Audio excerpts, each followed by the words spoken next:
Welcome to the Private Practice Survival Guide podcast with your host, Brandon Seigel. I'm a published author, speaker, entrepreneur, and private practice strategist dedicated to transforming the way that healthcare functions. This podcast is all about empowering you to create the change you want to see. Let's dive in.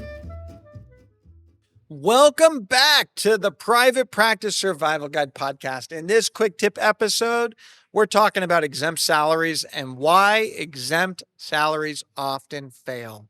You heard me correct, and I want to be clear, I'm talking about exempt salaries. So just as a recap, exempt employees are not entitled to overtime.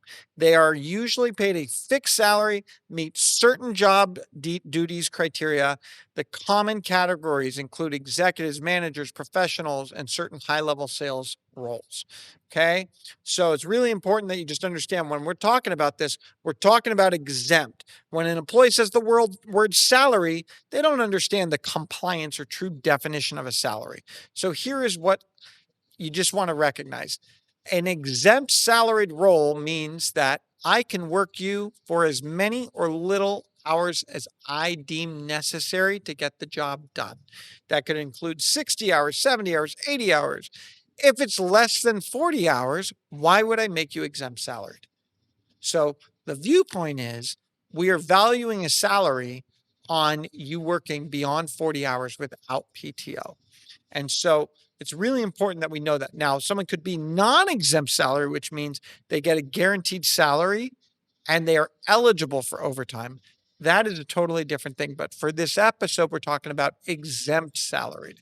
And so when exempt salaries occur, they fail in private practices often because the intention behind offering exempt salaried positions often comes from a desire for administrative simplicity and predictable payroll. That's not the reason to do this. And for many private practices, this model backfires. So here's some failure reasons. One, misclassification, legal and financial trap. Many employees are mistakenly labeled as exempt, and they do not meet the DOL's specific duties test.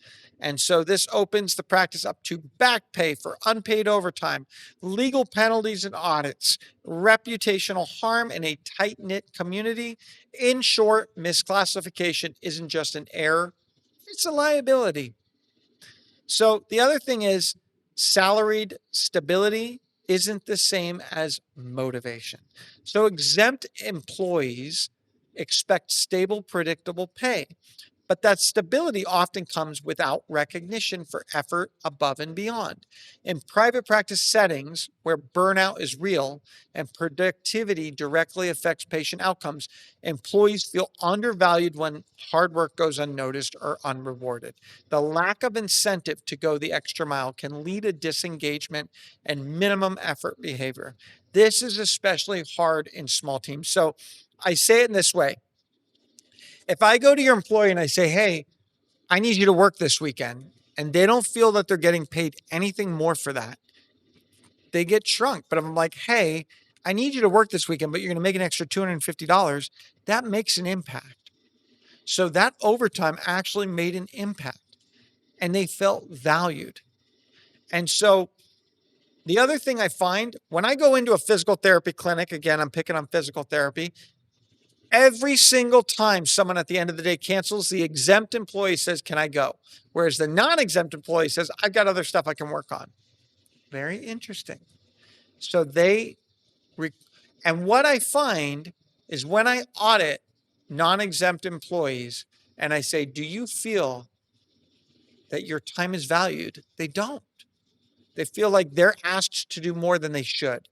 And so there's rigid guarantee pay requirements and it limits flexibility. So under the Fair Labor Standards Act, if an exempt employee performs any work during a work week, they must receive their full salary, regardless of hours worked or time taken off. This means employers must pay even when someone is on an extended leave, unless using PTO or formally suspended for infractions. You lose flexibility to scale payroll with actual service delivery, particularly during seasonal slowdowns or medical leaves. And for a lean operation, this can create a lot of budget strain.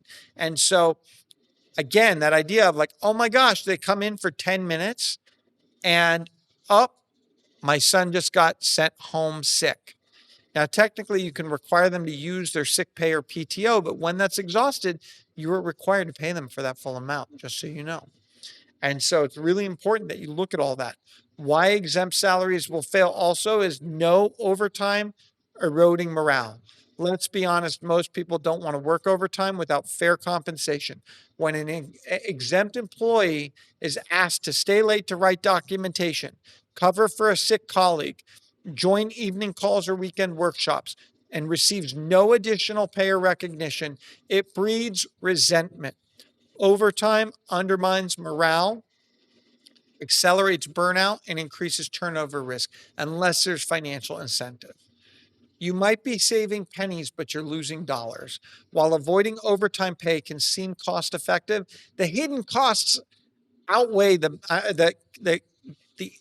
benefits outweigh the costs. I'm just being honest when it comes to overtime pay being more beneficial than saving the pennies through salaried. Higher attrition, more recruiting and training expenses, lower engagement. You got to make sure there's potential FLSA lawsuits when you're using exempt employees. And if your salary structure prevents you from rewarding extra effort, it's costing you more than saving you. And so there's simpler ways to handle your payroll that cost you less. Better alternatives are available. And so for most clinical and administrative staff, hourly pay with incentive-based bonuses will provide regulatory clarity, fair compensation, motivational drivers, and you can still provide benefits like PTO and healthcare without locking yourself into rigid exempt salary rules. And so the other thing I want you to think about is exempt status doesn't equal autonomy. Many employers assume that exempt employees enjoy more flexibility. But in healthcare and therapy settings, schedules are often rigid due to patient appointments. So the freedom of exempt status rarely materializes. Employees may feel micromanaged, underpaid, a double morale hit. This disconnect between expectation and reality can quietly erode trust. And so, did you know that 62% of small businesses with exempt salary structures faced employee misclassification issues, leading to costly FLSA violations and reduced employee morale due to improper overtime compensation? Boom, ADP 2024. 62%. Don't do it. And so, inspired by Daniel Pink, exempt salaries may seem like a shortcut, but true success comes from tailored compensation that motivates and rewards. Build a team that thrives. You got it, not just survives.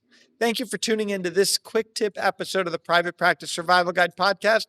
Don't forget to tune in and subscribe, like us, share us, and be part of our ecosystem, because together, you know it, we can thrive, not just survive. Thank you for tuning in to the Private Practice Survival Guide podcast. I'm incredibly grateful to each and every one of you. Exciting news. We're now available everywhere, from Spotify to Apple Podcasts to YouTube or anywhere you like to listen to your podcasts.